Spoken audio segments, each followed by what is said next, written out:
a research team at Tel Aviv University has 3D printed a heart using the cells, 细胞, of a human patient. Engineering an organ from the cells of the same patient can help increase the success rate of organ transplantation. 器官移植. Keywords in this news piece are 雏形 prototype, 衰竭 failure, 移植 transplant, 诱导 to induce, 兼容性 compatibility.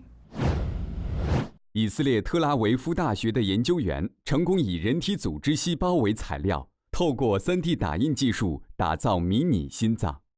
这项研究的团队领导人塔勒·德维尔博士表示，制作该雏形的技术也可用于日后打印出人体心脏大小的心脏。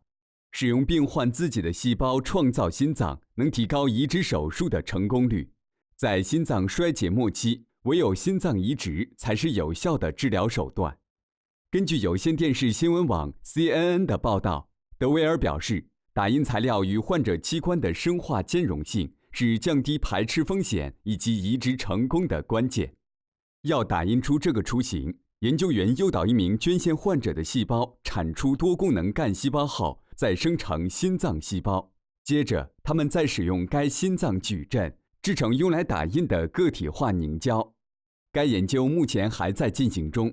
德威尔博士的团队计划训练打印出的心脏开始跳动，再将打印的心脏移植到动物身上，最终渴望用于人体。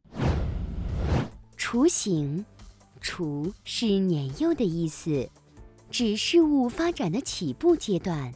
形指的是形体、状态。雏形指的是事物处于起步阶段或幼年期的形状和状态。衰竭，衰指的是衰老、衰弱，走向没落。竭指的是完、尽。衰竭在新闻里指的是心脏这一器官的功能逐渐恶化，无法维持正常的生理功能。移植，移指的是移动，将一件东西从一个地方转移到另一个地方。植指的是种植、植入。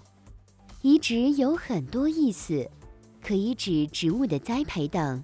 在新闻里用于器官，指的是将个体的某一器官整体或部分的转移到另一个个体。